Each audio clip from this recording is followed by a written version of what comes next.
అందరికీ నమస్కారం. నా పేరు రమ. కలహం మధురం 43వ భాగం.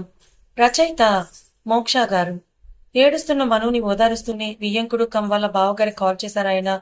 రాయుడు గారు మనుతో చెప్పిందే అక్షరం పొల్లిపోకుండా చెప్పేసరికి చెల్లెలికి బాలేదనేసరికి ఆయనకి ఇంకేమీ తోచక భార్గవ్కి ఫ్లైట్ టికెట్స్ బుక్ చేయమని పురమాయించారు.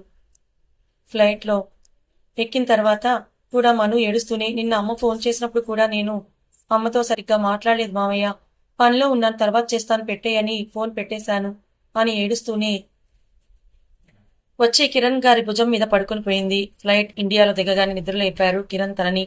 అలా హైదరాబాద్ నుంచి వైజాగ్కి డొమెస్టిక్ ఫ్లైట్లో వచ్చి హుటాహుటిన హాస్పిటల్కి బయలుదేరారు. కింద రిసెప్షన్లో గాయత్రి డీటెయిల్స్ చెప్పి తను ఉన్న రూమ్ తెలుసుకుని కిరణ్తో కలిసి అక్కడికి వెళ్ళిన మను ఆ రూమ్ బయట నిలబడ్డ వేదిని చూసి ఒక క్షణం ఆగిపోయింది.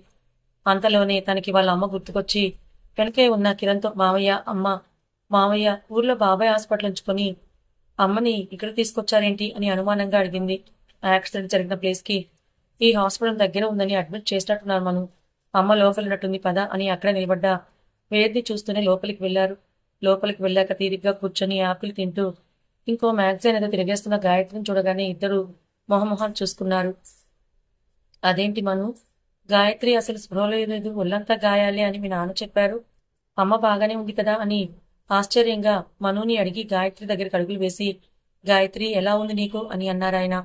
ఆ మాటకు వాళ్ళు వచ్చింది గమనించిన గాయత్రి ఇటలీలో ఉన్న కూతుర్ని అన్నయ్య ఉన్న ఫలానాగా రప్పించడం కోసం తను కూడా ఆశ్చర్యంగానే అన్నయ్య మను మీరేంటి ఇక్కడ అని అడిగింది. మా గురించి సరే, నీకేమైంది గాయత్రి, హాస్పిటల్కి ఎందుకు వచ్చావన్నారాయన.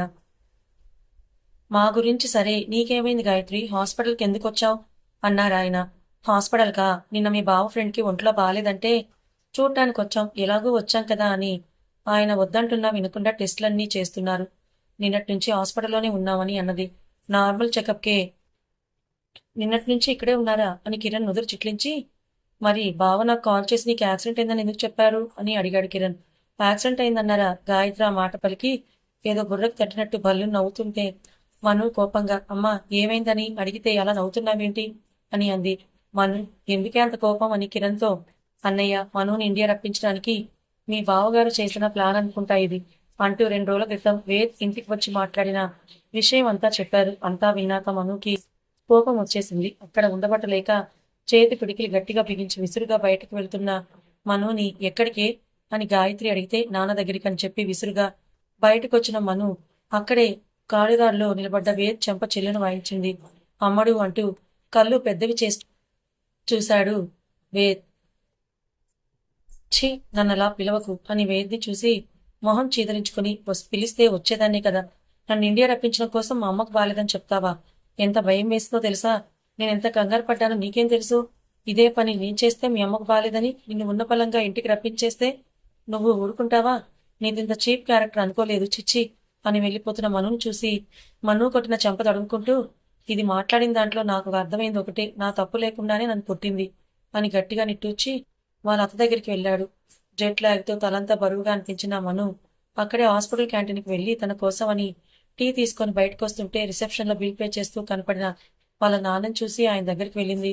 నాన్న అని తనేదో మాట్లాడేలోపు ఆయనే మనుని చూసిన ఆనందంలో ఆమెను ప్రేమగా దగ్గరికి తీసుకొని అమ్మడు అబద్ధం చెప్పానని నాన్న మీద కోపంగా ఉందా అని అడిగారు. దానికి మను మొహం ముడుచుకొని పోనన్న నాతో మాట్లాడకు, నువ్వు అమ్మకి ఏమైందన్న టెన్షన్లో ఎంత కంగారుగా ఇండియా వచ్చామో తెలుసా అంది. నేను ఇండియా రప్పించడానికి నాకు అంతకంటే వేరే దారి దొరకలేదు అమ్మడు, నిన్నంత దూరం పంపించి నేను ఇక్కడ ప్రశాంతంగా ఉండలేనని నీకు తెలుసు కదా, అందుకే అలా అబద్ధం చెప్పి నిన్ను ఇండియా రప్పించాను అని ఆయన చెప్తూ ఉంటే నాకు తెలుసులేనన్నా, ఇదంతా నీ పని కాదు, నీకు ఈ ఐడియా వేదిచ్చాడు కదా అంది. వేదా చచ్చా, తనకి నువ్వు వస్తున్న విషయమే తెలియదు అమ్మడు అని అన్నారాయన. అబ్బా అల్లుని వెనకేసుకురాకు నాన్న, నాకు బాగా తెలుసు ఇలాంటి చావు తెలివితేటలన్నీ వేద్కే ఉంటాయంది. లేదమ్ముడు, అమ్మ తోడు, నిజంగా ఈ విషయం వేద్కి తెలియదు, తను నిన్ను ఇండియా రప్పించమని అడిగాడంతే. నిన్న అమ్మని హాస్పిటల్ అడ్మిట్ చేశాక నేనేదో పని మీద బయటికి వస్తే అప్పుడే ఆఫీస్కి వెళ్తున్న వేద్ నన్ను చూసి హాస్పిటల్కి వచ్చాడంట. నిన్నటి నుంచి తను మాతోనే ఉన్నాడు. నిజంగా తనకి దీంతో ఎటువంటి సంబంధం లేదు, నిజం తెలియక తనని అపార్థం చేసుకున్నావా, వెళ్ళి సారీ చెప్పు అని నవ్వుతూ ఆయన వెళ్తుంటే అనవసరంగా వేద్ని చేయి చేసుకున్నానే అని తలబాదుకుంది నన్ను. ఇప్పటికైనా నేను ఏ మిస్టేక్ చేయలేదని తెలిసిందా అని వినిపించిన గొంతుకి వెనక్కి తిరిగిన మను ఎదురుగా చేతులు కట్టుకొని నిలబడ్డ వేద్ని చూసి తప్పు చేసిన దానిలో తల వంచుకొని సారీ అన్నది. వేద్ ఆమె నవ్వుతూ దగ్గరికి తీసుకొని, నీ విషయంలో నేను ఇలా మిస్అండర్స్టాండ్ చేసుకుంటే నువ్వేం చేద్దువు అని అడుగుతూనే మను చేతిలో కాఫీ కప్ తీసుకొని సిప్ చేస్తూ ఆమెకు ఇచ్చాడు. సారీ చెప్పాను కదా వేదు అని అంది. ఇంకా తల వంచుకొని, నన్ను అపార్థం చేసుకున్నందుకు సారీ చెప్పావు. చెల్లికి చెల్లు, మరి నన్ను కొట్టినందుకు అని మను కేసి కళ్ళెగరేశాడు వేద్. అర్థమయ్యి అవనట్టు ఉన్న అతని మాటలకి చిన్నగా ముడుచుకుని వచ్చిన దగ్గర నుంచి నేను అమ్మతో మాట్లాడలేదు అని గాయత్రి ఉన్న వాటి వైపే అడుగులు వేస్తుంటే వెళ్తున్న ఆమెను వేద్ చెయ్యి పట్టుకొని దగ్గరికి లాక్కున్నాడు. ఆ లాక్కోవడంతో వచ్చి వేద్ గుండెలనంటుకుంది మను. అతని స్పర్శకి సిగ్గుతో ముడుచుకుపోతున్న ఆమెను చూసి నేను వస్తాను పదా అని తనని అతనితో పాటు తీసుకుని గాయత్రి దగ్గరికి వెళ్ళాడు. అప్పటికి టెస్టులన్నీ కూడా అయిపోవడంతో వెళ్ళడానికి సిద్ధమవుతున్న గాయత్రి వాళ్ళు మను రావడం చూసి అమ్మడు నువ్వు మాతో వచ్చేస్తావా అని అడుగుతాడు. ఎక్కడికమ్మా అని అడుగుతుంది మను. బొబ్బలికి అమ్మడు, టెస్టులన్నీ అయిపోయాయంట, 2 రోజుల్లో రిపోర్ట్స్ వస్తాయంట, రిపోర్ట్స్ వచ్చాక కాల్ చేస్తావని చెప్పారు. నువ్వు మాతో వచ్చేస్తావు కదా, ఇంట్లో జున్ను పాలు కూడా ఉన్నాయి, నువ్వు వస్తే జున్ను చేస్తానంది గాయత్రి. ఎందుకో మనుకి బొబ్బిలి వెళ్ళాలనిపించలేదు. కానీ వేద్ అడగకుండా అతని దగ్గరికి ఎలా వెళ్ళేది? అందుకే వాళ్ళ అమ్మకి సరే అని సమాధానం చెప్పేంతలో మధ్యలో వేద్ జోక్యం చేసుకున్నాడు. అత్త, ఎలాగో 2 రోజుల్లో రిపోర్ట్స్ వస్తాయి అంటున్నావు కదా, అవి తీసుకొని ఒకేసారి ఇద్దరం వచ్చేస్తాంలే, అప్పటి వరకు జున్ను పాలు డీప్ ఫ్రిడ్జ్ లోనే పెట్టుంచు అని మను వైపు చూసి ఏమంటావన్నట్టు కళ్ళు ఎగరేశాడు. కావాలనే బెట్టు చేయాలని మను కోపంగా ఒక క్షణం చూసి వాళ్ళ అమ్మతో సరే అమ్మా 2 రోజులు ఆగి బావతోనే వస్తానులే అని అన్నది. ఆ తర్వాత ఎవరి దారిన వాళ్ళు వెళ్ళిపోతే వేద్ మను వచ్చి తిరిగి ఆ ఇంట్లోనే పడ్డారు. ఇంటికి రాగానే మను కోపంగా వేద్ కాలర్ పట్టుకొని, ఓయ్ ఇందాక నేనేదో తప్పు ఉంది కదా అని నీతో మాట్లాడితే దాన్ని అడ్వాంటేజ్ గా తీసుకొని నాతో నార్మల్ గా ఉండటానికి ట్రై చేస్తావేమో. చెప్తున్నా విను, నాకు నువ్వంటే పీకల దాకా కోపం ఉంది. నేనేదో మొహమాటం కోసం నీ దగ్గరికి వచ్చాను అంతే. ఇక నుంచి ఈ ఇంట్లో నీ పని నీది, నా పని నాది అని వేద్ని గెంటుకొని వెళ్తున్న మనుని చూసి ఎలా వెళ్తున్నావో అలాగే నిన్ను నా వెనుక తిప్పుకోకపోతే చూడు అని మనసులో అనుకున్నాడు వేద్. ఆ రోజు రాత్రి మను వండి పెట్టిన డిన్నర్ తిన్నాక భార్గవ్కి కాల్ చేసి బొబ్బిలి వెళ్ళమని చెప్తాడు వేద్. ఎందుకురా, ఉన్న ఫలంగాను అని ఎదురు ప్రశ్నించిన భార్గవ్తో, 4 రోజులు ఇటలీ వెళ్ళినంత మాత్రాన నేను బాస్ కాక నీ ఫ్రెండ్ అయిపోతానా? Do what I said. అలాగే వెళ్ళిన వెనుకే ఇక్కడే ఏదో కొంపలు అంటుకుపోతున్నట్టు వచ్చాక ఒక 4 రోజులు ఉండి అక్కడ మా అత్త హెల్త్ క్యూర్ అయ్యాకే రా, అలాగే నేను చెప్పిన పని కూడా పూర్తి చేసుకుని అన్నాడు వేద్. అతను ఫోన్ మాట్లాడుతున్నంతసేపు ఆ వెనుకే నిలబడి వాళ్ళ మాటలపై చెవి వేసి ఉంచిన మను వేద్ చెప్పింది విని ఇప్పుడు భార్గవ్ని ఎందుకు బొబ్బిలి పంపిస్తున్నాడు అని నొసలు ముడివేసి ఆలోచిస్తూ, నిజంగానే అమ్మని రెగ్యులర్ చెకప్ కోసమే హాస్పిటల్లో అడ్మిట్ చేశారా అని ఆలోచనలో ఉండగా హలో అన్న వేద్ మాటకి తుల్లిపడి అతని వంక చూసింది మను. ఏంటి ఇంకా ఏం చూస్తున్నావు, జర్నీ చేసి వచ్చావు కదా, పడుకోవా ఇంకా పద అని మను చేయి పట్టుకుని మనీ యూజ్ చేసుకునే రూమ్కి లాక్కు వెళ్ళాడు. ఓయ్ నువ్వెక్కడికి అంటూ అతన్ని ఆపి అడిగింది మను. పడుకోవడానికి అన్నాడు వేద్. పడుకోవడానికే తెలుస్తుంది కానీ నువ్వు వెళ్ళి నీ రూమ్లో పడుకో, నేను నా రూమ్లో పడుకుంటానంది.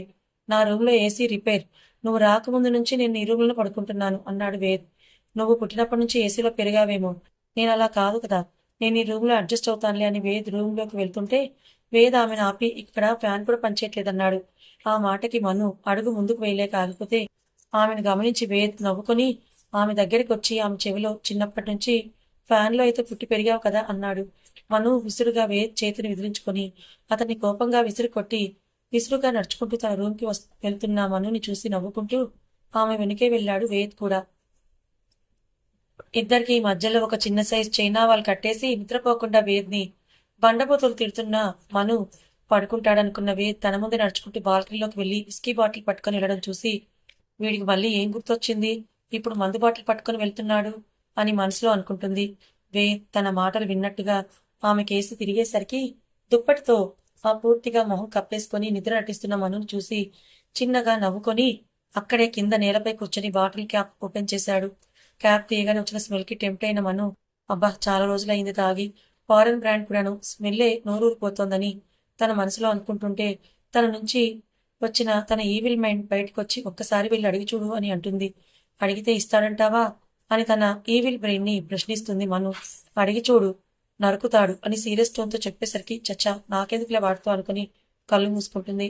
అప్పటి వరకు తన ఫేస్ ఎక్స్ప్రెషన్ కనపడుతూనే ఉన్న వేద్ తను పడుకోగాని చిన్నగా నవ్వుకుంటాడు. ఆ తర్వాత వచ్చి తను మను పక్కనే పడుకుంటూ ఇప్పుడు చెప్తా నీ పని అంటూ తూలుతున్నట్టుగా వచ్చి మనుని గట్టిగా హత్తుకొని పడుకున్నాడు. అప్పటికి ఇంకా నిద్రపోని మను అంత బరువు ఒకేసారి తన మీద పడుతూ ఉంటే తట్టుకోలేక రే ఏం చేస్తున్నావు నువ్వు అంటూ బలంగా వేది నెట్టే ప్రయత్నం చేస్తోంది. వేద్ మనుకి కనపడకుండా నవ్వుకుని ఆమెను కాసేపు అలాగే ఆడుకుని తనకి నిద్ర వచ్చాక అప్పుడు పూర్తిగా నిద్రలోకి జారుకుంటాడు. ఆ మర్నాడు పొద్దుటే కాఫీ కప్తో సహా బాల్కనీలోకి వచ్చి స్పాటిఫైలో పాటలు వింటూ తన ప్రపంచంలో మునిగిపోతుంది మను. ఇంతలో తనకి కాల్ వస్తుంది. విజ్జు చేస్తోంది అప్పుడే.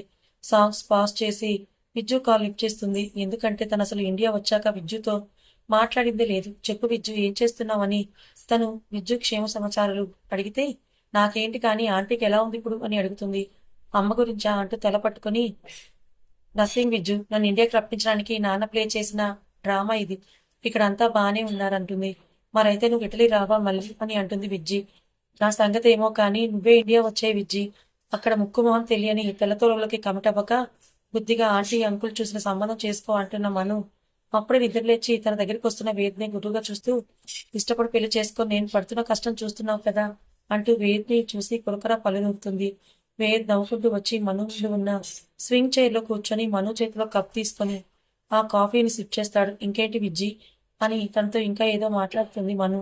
విజ్జి కూడా తను అడిగిన వాటన్నిటికీ కూడా సమాధానం చెప్తుండగా ఏదో గుర్తుకొచ్చినట్లుగా మను చెప్పడం మర్చిపోయాను. శాంతి ఆంటీ నిన్న నా దగ్గరికి వచ్చారంటుంది. ఆ మాటకి మను గాబరా పడుతూ వేద్ వైపు చూసి ఫోన్ స్పీకర్ నుంచి తీసే లోపే నిన్ను అడిగారు మను, ఇండియా వచ్చేస్తున్నారంట. నిన్ను మీ హస్బెండ్ని ఒకసారి చూడాలని అంటున్నారు. వాళ్ళని మీ ఇంటికి రమ్మని ఇన్వైట్ చేస్తాను అంటున్నారు. నీకు కాల్ చేసి మీ ఇంటికి కూడా వస్తానంటున్నారు అని విజ్జి తన ఫ్లోలో తను చెప్పుకుంటూ పోతుంటే అప్పటికే మను కంగారుకి విజ్జి మాటలకి కళ్ళు మిగిలించి పెట్టి ఆసక్తిగా వాళ్ళ మాటలు వింటున్న వేదిని చూసి చేతిలో ఫోన్ వదిలేస్తుంది మను. కంగారుగా ఫోన్ తీసుకొని విజ్జి నేను మళ్ళీ కాల్ చేస్తానంటూ ఫోన్ పెట్టేసి కప్లో పోసిన వేడివేడి కాఫీ ఒకసారిగా గొంతులో పోసుకుంటుంది.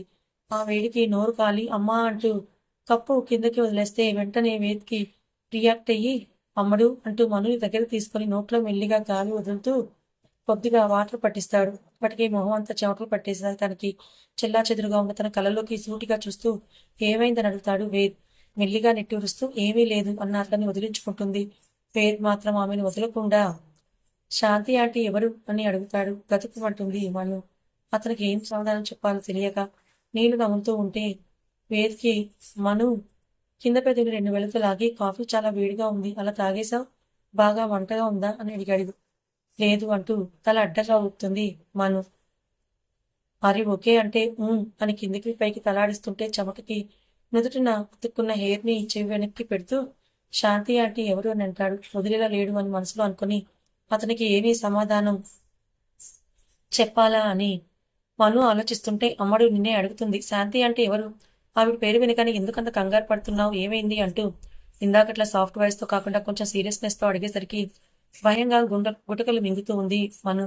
అమ్మడు ఏమైనా ప్రాబ్లమా నీకు, అసలు ఏమైంది అని అంటుంటే మను గట్టిగా శ్వాస తీసుకుని వదిలి తను మా ఫ్రెండ్ వాళ్ళ మమ్మీ, అన్ఫార్చునేట్గా మా ఫ్రెండ్ యాక్సిడెంట్లో చనిపోయింది. అప్పటి నుంచి మా బ్యాచ్ అందరినీ ఇలాగే తను గుర్తొచ్చిన ప్రతిసారి ఇంటికి ఇన్వైట్ చేస్తుంటుంది. ఈ మధ్య నాకు పెళ్ళయిందన్న విషయం తెలిసి మన ఇద్దరిని వాళ్ళకి ఇంటికి ఇన్వైట్ చేసిందంట అంటుంది మను. మరి దానికి ఎందుకంత కంగారు పడుతున్నావు అంటాడు. అమ్మా ఎవరిని అయినా చూస్తే తను బాగా ఎమోషనల్ అయిపోతుంది. వాళ్ళ డాటర్ని గుర్తు చేసుకొని ఆ పాత విషయాలు మాతో షేర్ చేసుకుంటూ ఒకసారి తగులుకుంటే త్వరగా విడిచిపెట్టదు. అందుకే అని అతను నమ్మేలా కథలే చెప్తుంది మను. తప్పమ్మడు, తన డాటర్ లేకపోతే మీలో తన కూతుర్ని చూసుకుంటోంది. అలాంటి వాళ్ళ కోసం ఒకరోజు మన పనులన్నీ మానుకొని వాళ్ళతో ఒకరోజు షేర్ చేసుకోవడం తప్పే కాదు. మీ ఫ్రెండ్ చెప్పింది కదా ఇద్దరిని ఇన్వైట్ చేస్తారని, వెళ్దాంలే అయితే అని అంటాడు. మనుకి గుండెలో రాయి పడ్డట్టు అవుతుంది. అమ్మో, ఇప్పుడు వీడు ఆంటీ అంకుల్ని చూసి గతం గుర్తు తెచ్చుకుంటే మళ్ళీ మొదటికే మోసం అనుకుంటుంది మనసులో. అమ్మడు, నేను ఇటు మాట్లాడితే ఎటు ఆలోచిస్తున్నావే, చెప్పు, మనం వెళ్ళి మీట్ అయి వద్దామా అని అంటాడు. ఇవాళ వద్దులే, నాకు కొంచెం టయర్డ్గా ఉంది, ఇవాళకి రెస్ట్ తీసుకొని ఇంకొకసారి వెళ్దాం అని అంటుంది.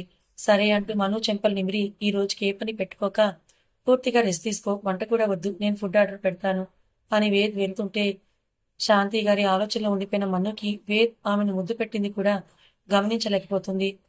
కథ ఇంకా ఉంది. మరి వేద్ మనసులో మను పైన అమృతమైన ప్రేమ ఉంది. కానీ ఆ ప్రేమని మను తెలుసుకోలేకపోతోంది. ఇటు వేద్ కూడా తెలుసుకోలేకపోతున్నాడు. మరి వేద్ రియలైజ్ అయ్యి తన ప్రేమని మనుతో చెప్తాడా? మను వేద్లు కలిసుంటారా లేదా? లిల్లీ చనిపోయిందని మనుకి తెలుసు కానీ వేద్కి తెలియదు కదా. మరి వేద్కి గతం గుర్తొస్తే తర్వాత ఎలాంటి పరిణామాలు చోటు చేసుకోబోతున్నాయి తెలుసుకోవాలనుకుంటే ఛానల్ని ఫాలో అవ్వండి. కథ నచ్చితే లైక్ చేయండి. Thank you so much.